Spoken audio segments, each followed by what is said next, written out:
Hello class, so in this lecture we're going to go over the Google Maps JavaScript API. So I should have on the actual assignment page a zip file called Google Map example. Go ahead and download that. So I've got it right here on my desktop, and then go ahead and decompress it. So it should create a folder. This is basically a site folder that I've already pre-made just to save some time so we don't have to spend a lot of time styling. So if you open up your class folder where we have all these sites that we created before, we're also going to make this into a site folder too. So may as well, since I've been numbering this, I'm going to go ahead and number this 06 and then put an underscore, and then I can just drop it. Whoops, not in there. Over here. Here we go. And so now we have 06 Google Map underscore example. So that's going to be our site that we're going to work out of. So then we can go ahead and open up Dreamweaver. Well, actually, before I open up Dreamweaver, I guess I'll just show you what's in the site folder. So inside of this, you can see that we have a CSS folder. I've already got a CSS file in there. I've got some images. These will be icons that we can add to the map. These are just PNGs that were created with an alpha channel. So just little stars. JavaScript folder, I don't really need that per se. So there's nothing in there right now. Because I can either code the JavaScript. Typically, it's going to show you to code the JavaScript right inside the HTML. So either way, though, if we can do it. Go ahead and open this up with Dreamweaver. Oh, and I should probably show you the document as well. So let me open that up. There it is in Chrome. So this is what I've created. So we've basically got a lot of the shell already set up inside the HTML and the CSS. So this is the header area. So it's just the title up at the top in the H1. This is the footer area. So just a simple placeholder footer.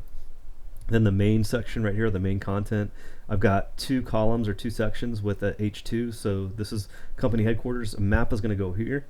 And then, not in this lecture, but in another lecture, this is where we're going to build out a form and put it over onto the right side. All right. So here's kind of the layout. And you know what? I should probably, I'm going to go ahead and do a real-time preview here instead of a, there we go. So now we get the little IP address up at the top. So we can preview this. So if we look over at the HTML, it's pretty much what I said. So there we can see we're linked to the CSS. Here's our container div, so everything's within that. We've got our header with our H1. Got a couple of strong tags just to bold out Google Maps and web forms. That's just the ampersand, it's a special character. Here's the main tag with our two sections. I have a left column and a right column. And each one of those has an H2 inside of it. So one has company headquarters, the other has contact us. And the footer, all that is a paragraph with the footer goes here. You know what, maybe I'll update that. So maybe I'll put like, instead of just a placeholder, copyright, put my copyright symbol, ampersand copy. I'll just put Full Sail University like we've been doing.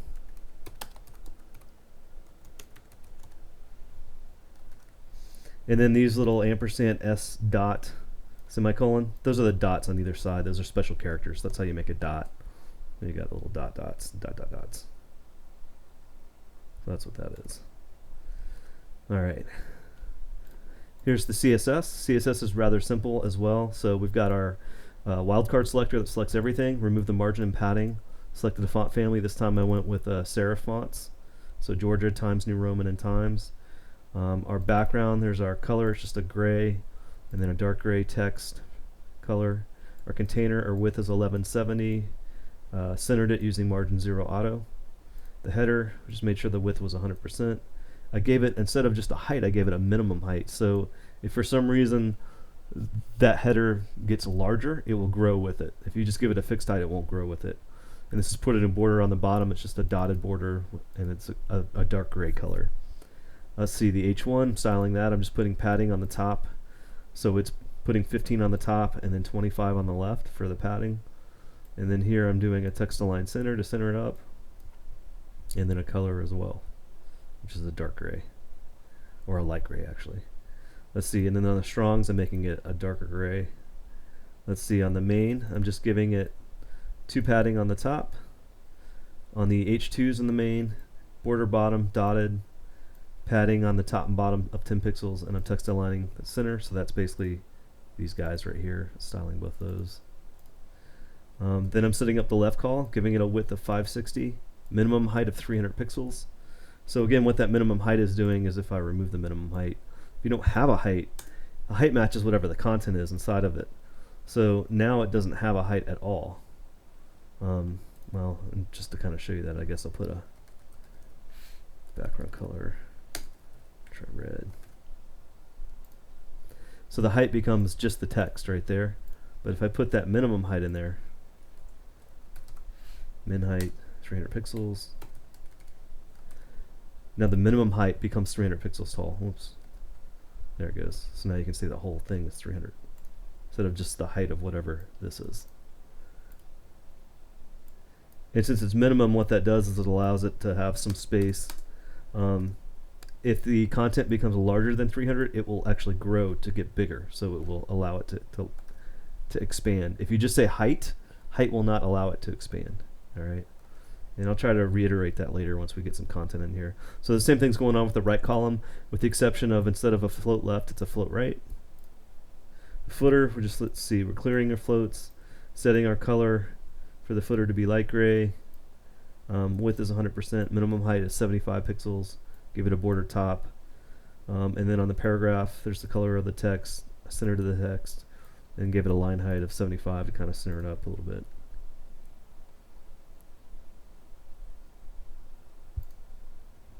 Alright, so now we want to go ahead and we want to create a map, and where we're going to create the map is going to be over here on the left underneath company headquarters. So what we want to do is in our browser, I want you to go ahead and do a search, and I want you to search for Google Map API. API is short for Application Programming Interface.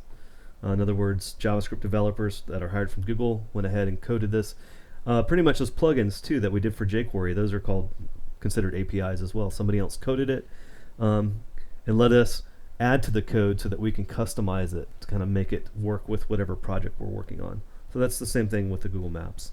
So if you just click on the link here, Google Maps API, Google Developers, it takes us to this lovely page here. And it talks about that there's a Google Map for every platform, so they've got different maps up here for different platforms. Let's see, Google Maps APIs are available for Android, iOS, web browsers, and via HTTP web services. So whichever one of these you want to go with. So for this example, we're going to do web. I'm just going to grab that one there. And now that we have this for web, now we can come on down here, and it talks about we've got a bunch of different ways to do this. It used to be only one. It used to be the first one, but now they've got a bunch of different ways to deal with maps. So use Google Maps native web APIs for visualizing maps and accessing rich mapping features like accurate directions in Street View. Whether you write JavaScript in your sleep or you can't write a single line of code, we've got you covered. So we're going to take it to a little bit more advanced than just the basics. The easiest one to do is the Google Maps Embed API. Add a Google Map to your site without writing code or quota limits. I'm kind of up in the air whether I want to do that one or the Google Maps JavaScript API. So on this one, I think what I'm going to do is just go with Google Maps JavaScript API. So this is a little bit more advanced, but it's advanced is good because you can customize things. So here you can create a map with a marker, visualize data, create marker clusters. You can customize the map by doing it with the JavaScript API. So it says choose one of the tutorials or see them all. What I typically do is just come right over to the guides, and this is a kind of a glorified tutorial page. And getting started is over here, and then over here it's got all these different tutorials off to the side, and pretty much everything that you'd want to know about Google Maps as far as the JavaScript API goes. All right. So it talks about this documentation is designed for people familiar with JavaScript programming and object-oriented programming concepts. You should also be familiar with Google Maps from a user's point of view. There are many JavaScript tutorials available on the web.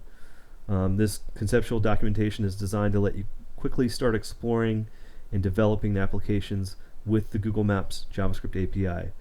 We also publish the Google Maps JavaScript API reference, so they have a reference as well. And so right off the bat, we come on down here. It says the easiest way to start learning is just to go ahead and look at a simple page that has a map inside of it. So the following page displays a map centered on Sydney, New South Wales, Australia. So if we look in here, we can see we've got an HTML document, so this entire thing's an HTML document. Now they're doing something a little bit different than what I've shown you to do, and that's they're styling the page right here inside the HTML.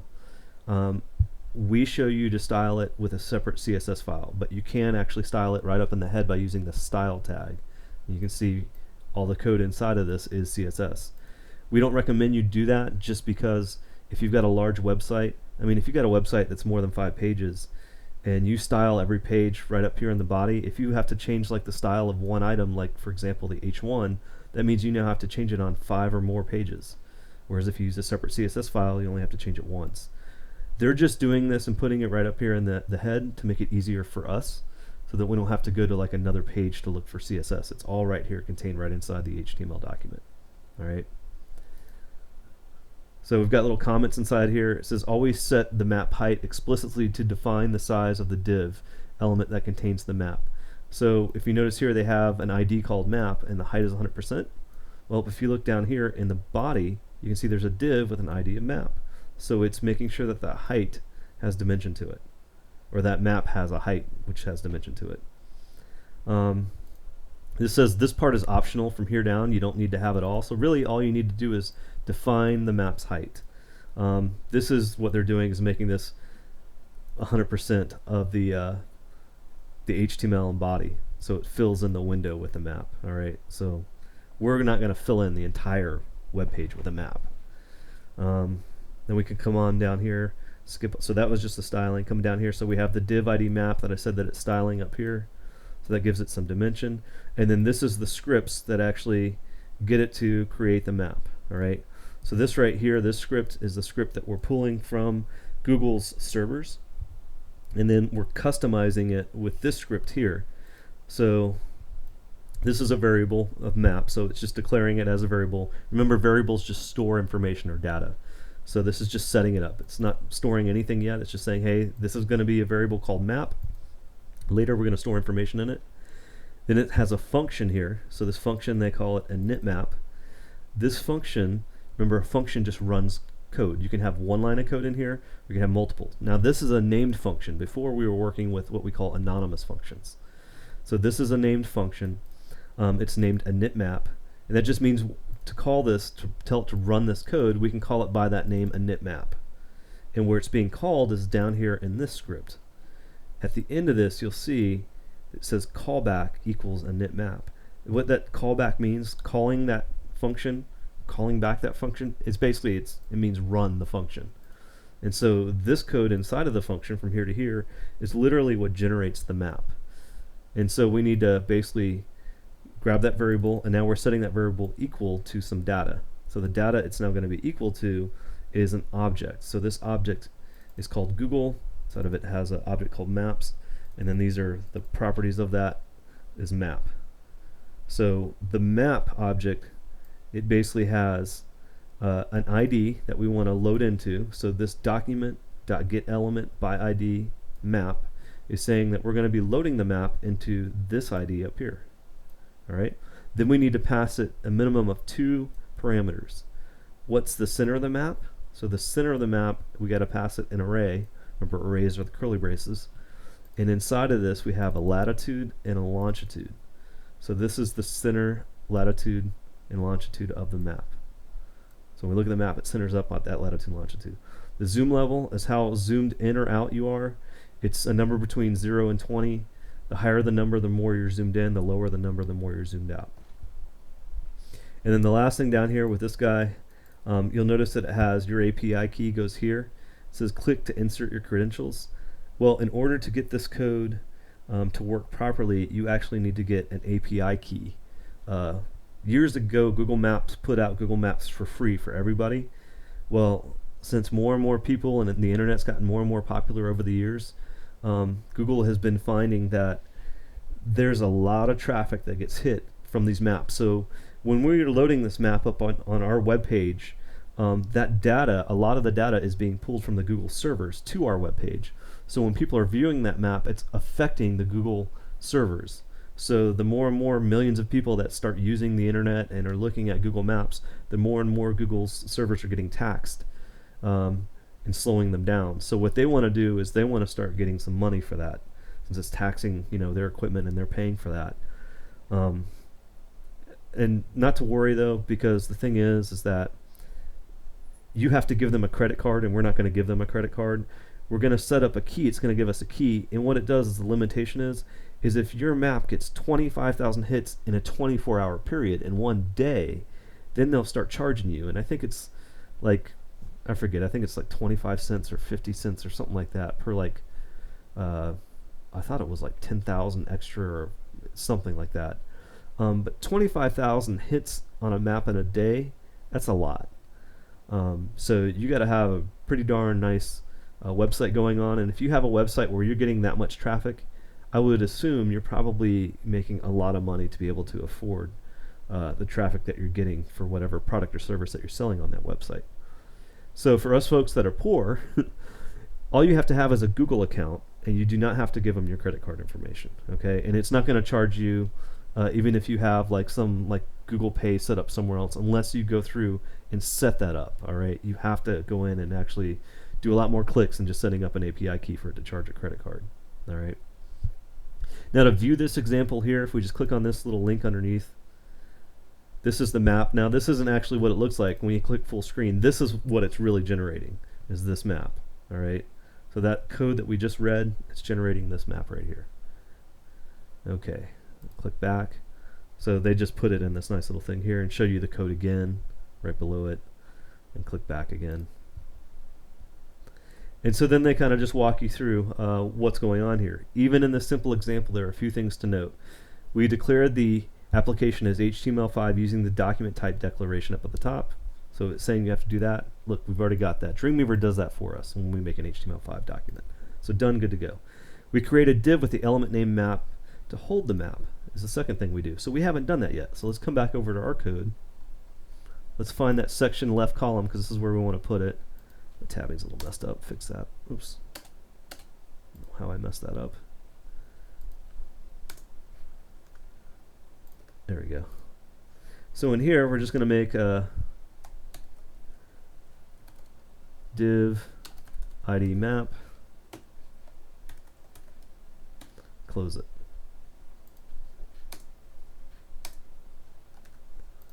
So there's our map. Extra space there. All right, done, good to go.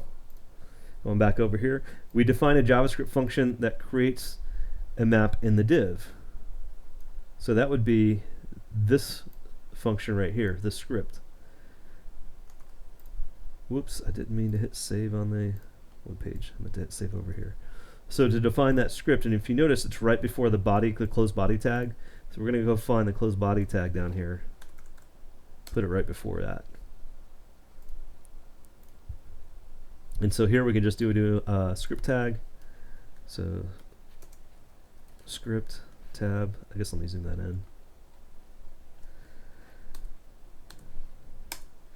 And the code goes between the script tags. So I'm not using an external file. Could I use an external file? Yes, I could. But I'm just going to keep with their example and what they're doing, just to keep it nice and simple. So the first thing they did is they made a variable and they called it map. Oh, and you know what? I should probably...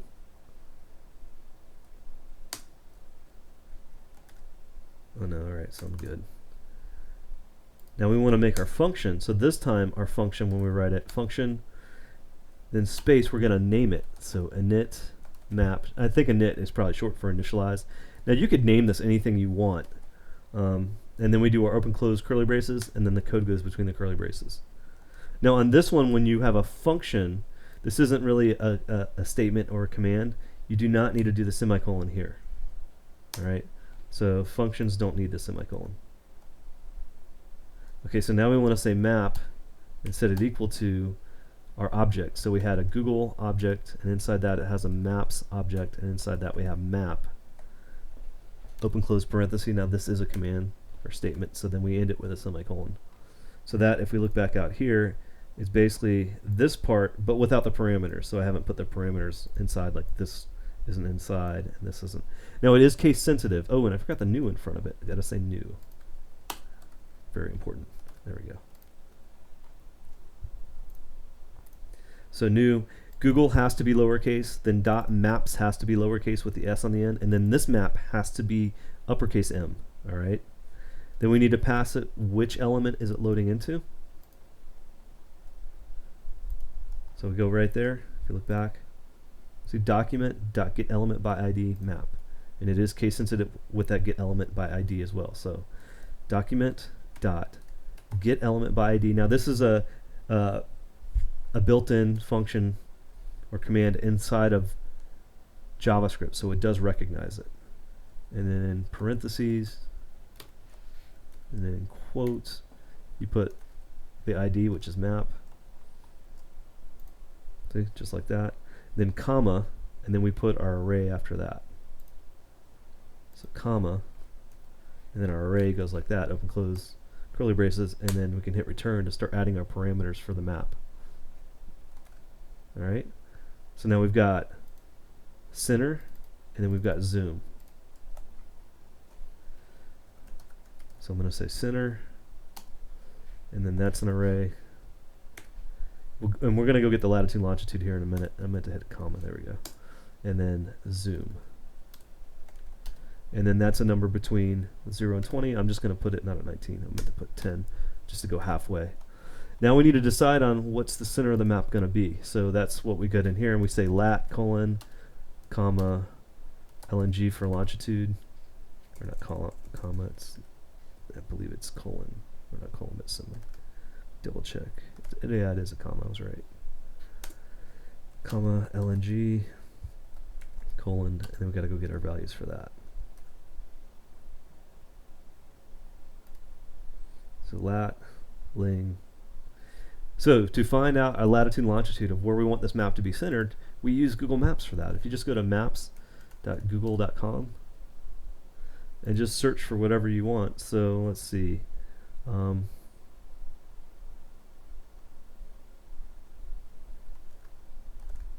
Where was I at? So we've got company headquarters. So for this, I'll just do Full Sail. So Full Sail University. There it is.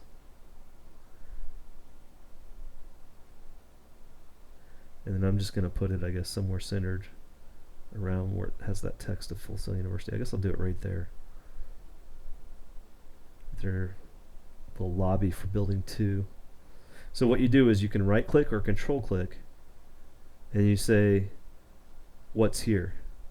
And when you click on what's here, notice it pops this up, but down here, let's see that, that's the latitude and longitude. You click it, it'll put it up here in the address bar so you can actually copy that now. And I can come back over here, I'll make a little comment, come to this line, comment, paste it. So now I can just put it right in there.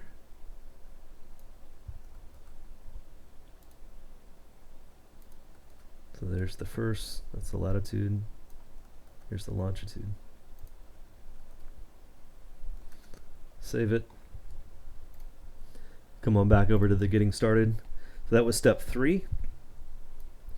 And then it says step 4, we load the Maps JavaScript API using the script tag.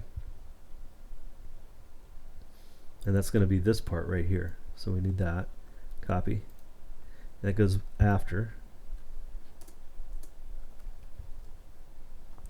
And so this one looks a little bit different from all the other script tags we've looked at. What it's got here is it's got a source attribute. Then, so that's going to be an external file, so it's linking to the Google website, to their servers. Then it has this attribute of async and defer. So if you look those attributes up, so if we look up script tag attributes, and then we'll come over here to w3schools.com. I love this as a reference site. It's not the prettiest looking site, but it's a great reference site. We can go in here and then we come down to 8 attributes, and you can see that the 5 means it's HTML5. So async specifies a script, specifies that the script is executed asynchronously, only for external scripts. Okay, and then if we look, defer's not in here. I figured defer would have been in here.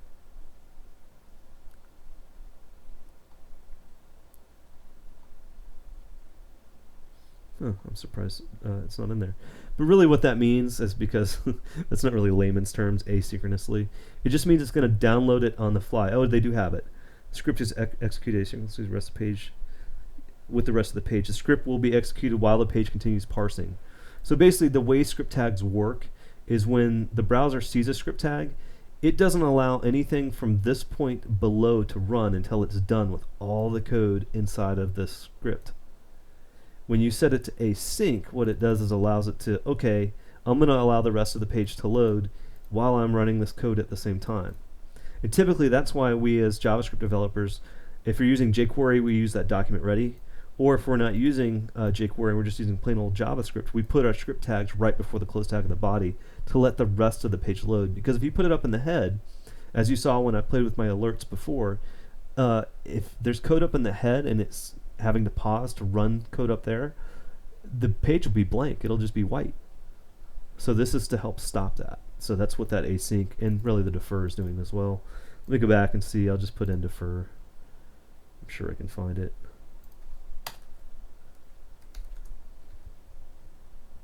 No, W3 Schools, it did have.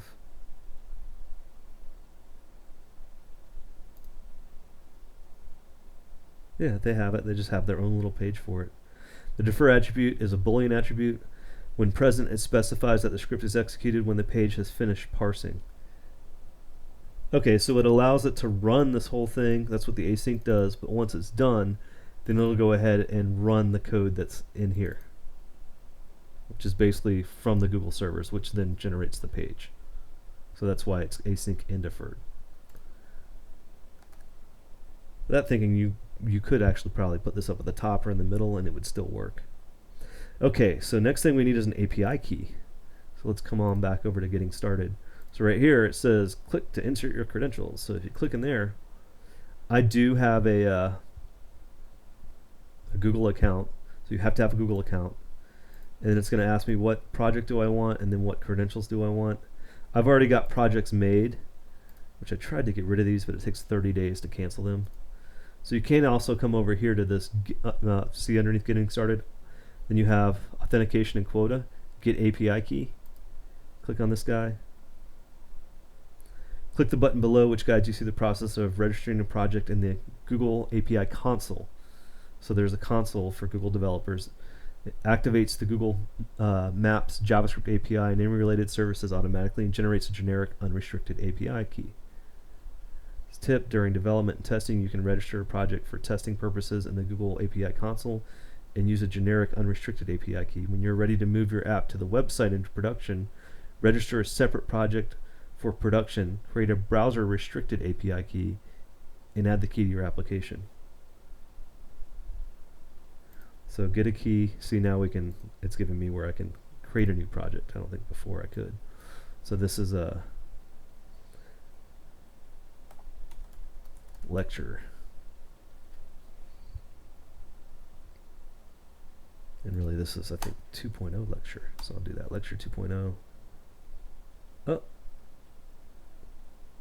Can't have spaces. Probably can't have dots either. Yep. So I'm just going to call it lecture. Create enable API key.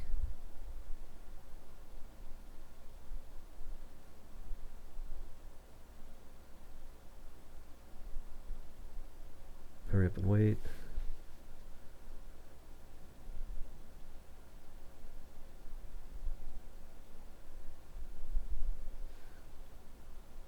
So now we're ready to get the key. We can just copy here. If you want, you can go into the console and add in more to it, like it's talking about there, more security and restrictions for the key's access. I'm going to go ahead and hit finish. That's all we need to get this going, and come on back to get started. And if I click on this guy now, see, now I have lecture. And then you can actually insert that key in there if you want. So when you insert it, you can copy this entire example if you would like. But I already copied the key, so I'm going to come back over here. And where it says, basically, this is the source, this is the URL, all the way to that question mark. Now after the question mark, it's part of that URL, but what this is doing is passing parameters from here over. So whenever you see like a web address and it has a question mark in there, this is passing information to typically a script. So in this case, it's passing a parameter called key, and you're setting it equal to a value. So in this case, where it says your API key, you paste in the key that you copied. And then the ampersand is so you can do another parameter. Think of that as almost like a comma. So that's going to say, all right, do another parameter called callback, And this was already equal to init map, which is basically that function that we're telling it to run up here. And I can save it. If I come back out here, now you're still not going to see anything. So see, there's nothing, because there's one step I didn't do, and that was back up here when it said always set the map height explicitly to define the size of the div element that contains the map. We never did that in our CSS. So I'm going to come back over here, put it over here, I guess by main, since it's in the main. So we have hashtag map. I'll give it a height. So it did min 300. I'll go ahead and do 300 pixels tall. It'll actually be a little bit taller. See, and there's the map. Zoom in and out. Refresh it. There it is. Now I might make this a little bit smaller. Now if I want to style this, I don't really recommend you do it here on this map. Like if I do background color, I don't know. I guess I'll do a light gray, and I put a padding on that of like 5 pixels. Or maybe I do 10 pixels.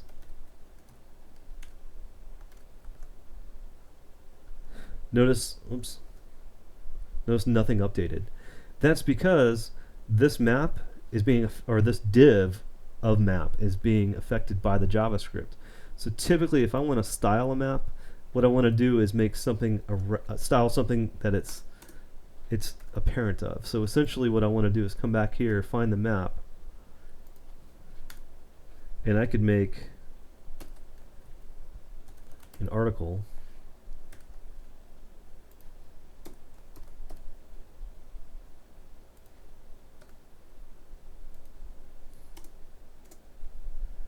And then this guy, this could have been a div as well, but either way. I'll give this an ID and call it map frame or holder or something like that. So this is what you want to style, is this guy. So this is where the JavaScript is going, so we let that do its own thing. But this outer one is where we want it to actually style it. So then I can come in here, and then right above it, I'll make a rule for that. Map frame. Paste in those two. So there's that background color, and now that. You see? It's actually doing it.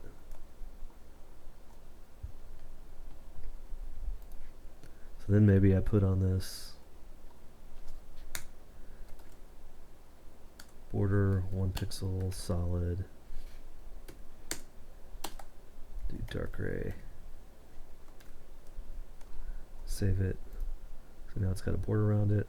Maybe add some margin around it. I'm just going to do the top and bottom, I think. So 10 pixels, 0. So none on the sides, but on the top and bottom. Push it out a little bit. Maybe I do a box shadow. So this will be a drop shadow.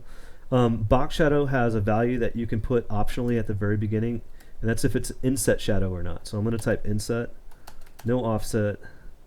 I typically do 4 wide, and then black for the color. Reload it. There we go.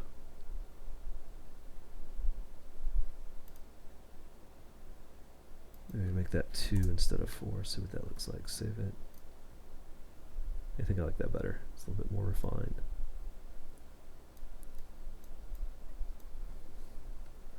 So yeah, that gets the map in there. What if we want to do now a marker? So come back over. That's all going to be added now to this init map function over here. So let's come on back over to getting started. Now there is a bunch more on this page. I've really shortened this down, so it does get into much greater detail about declaring the document type declaration, the CSS, the code right here for loading it, and it keeps going on and on and on further down the page, troubleshooting it. Now if you come over here to the left again, up over here on the side, you'll see that there is adding a map with a marker. So these are under the tutorials. So I can click on that, take me to a little tutorial, and we can see there's another demo. Tutorial shows you how to add a simple Google map with a marker to a web page. It suits people with beginner or intermediate knowledge of HTML and CSS and a little knowledge of JavaScript. For the advanced guy to creating maps, read the developer's guide. Below is a map you'll create using this tutorial. So see the section below displays the entire code that you need to create the map in this tutorial. So it says try for yourself. Basically, you can copy this if you want and then paste it in. But if you look at this, let's just kind of look at this. Again, it's just another single HTML document with the styling inside of it. So there's the map. There's the div. So now they have their function init map. Now the funny thing is with these tutorials, it's not the funny thing, it's actually kind of bad, I think. I think different developers work on different tutorials in here. I could be wrong, but that's just what I think. On this, I noticed that there is no variable. If you look at ours has a variable map on the outside. This one doesn't have a variable map on the outside. The variable is just set up right inside the init map. So both ways work. Just one developer decided to set up the variable on the outside versus the inside. By putting a variable outside the function, that means other scripts can use that variable. It's what we call a global variable. By putting it within this function here, this is what we call a local variable, meaning only code within this function understands what that variable map is holding, what it's storing. All right. So other functions can't look at it, whereas this one other functions can. So, but either way is fine. They also went ahead and made a variable that stores the latitude and longitude. So for their center, they're putting the variable name there. See that? So again, slightly different. So basically, this part right here is what we kind of already have. So all we need to add is this part to make a marker.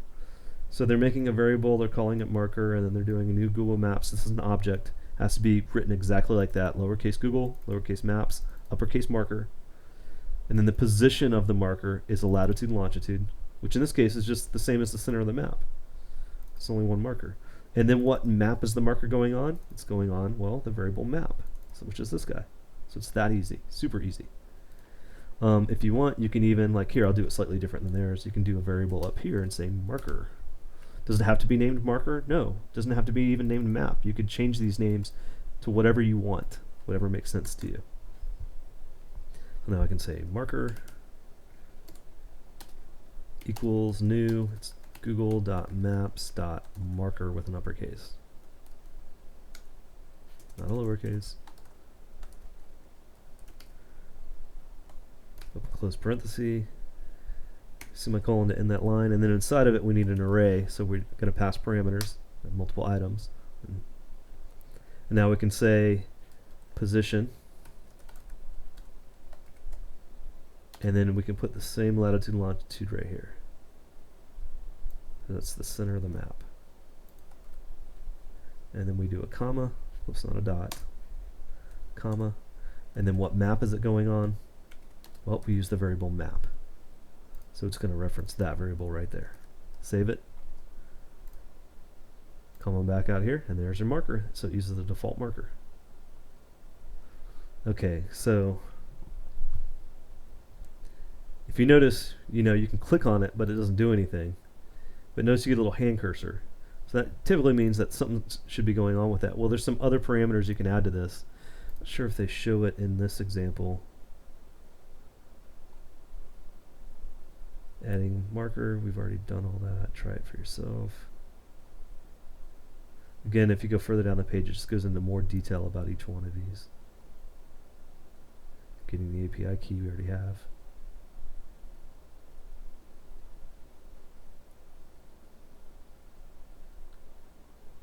They don't really show you the more parameters.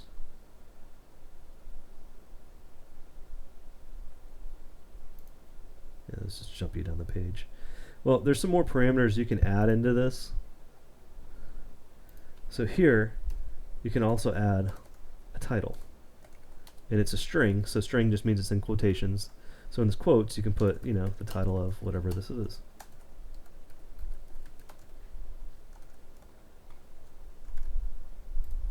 So I'll come back over here, hover over it, reload it. It's not updating. There you go, Full Sail University. Now if I want to update the actual marker to my own marker, if I want to do a custom icon, there is an icon parameter. and in quotes you put the file path to that icon. So this file path, got to know how to do it. It's relative from the index file. So, oh, and I never made a site for this. I just realized. Let me go ahead and do that. Site, new site. Was a big mistake. This is min, Google Maps. Point it to this guy right here. Choose, save. So now it looks like the right folder. As soon as I looked at that, I'm like, that doesn't look right. There's an IMG folder. So now we've got the right folder. So it's a relative file from this HTML file, and we go into images folder directory, and then we can grab one of the two icons. It can be icon 1 or icon 2. I think icon 1's blue and icon 2's yellow. Got a 50-50 chance of being right on that. So here, fortunately, it will not give you a little code hint for this, so you got to know how to write it. So images / icon 1.png.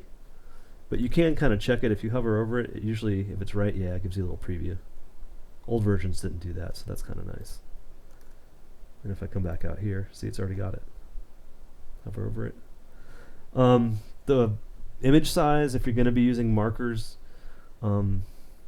if you find it over here on their documentation, they've kind of changed where it used to be, so it's kind of, I don't even remember. Markers, drawing on the map, so I'm looking for markers, adding a marker, animating a marker, customizing marker image. Oh, you can change the label, so like it can say A and B and all that. Simple icons is what I'm doing right now.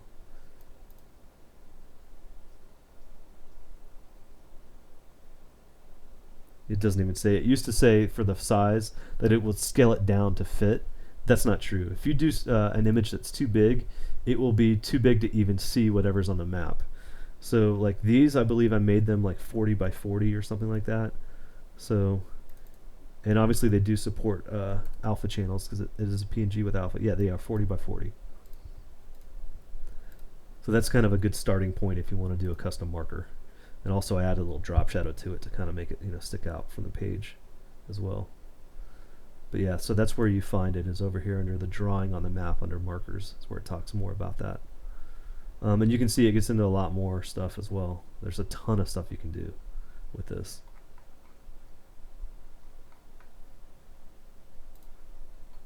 Alright, so that's that. Let's see, anything else I want to add to this?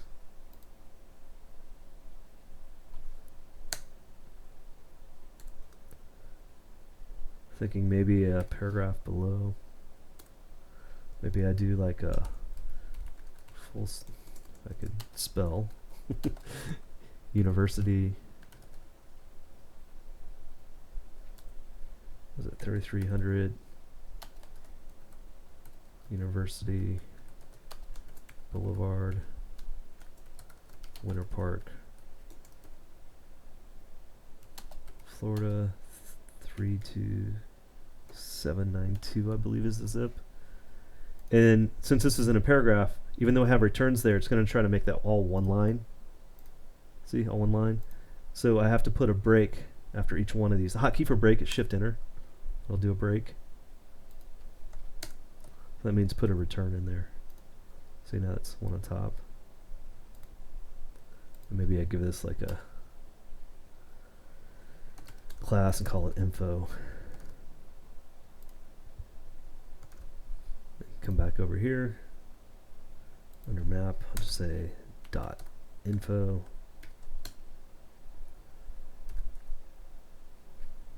Margin. Oh, let me look at it. What margin do I want? Save.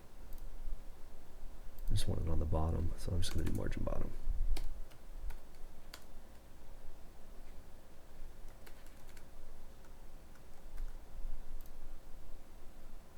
There we go. Maybe actually, let me do margin. Maybe I push that over too. So top, right, bottom, left, maybe I do 10 as well. Push it over and underneath.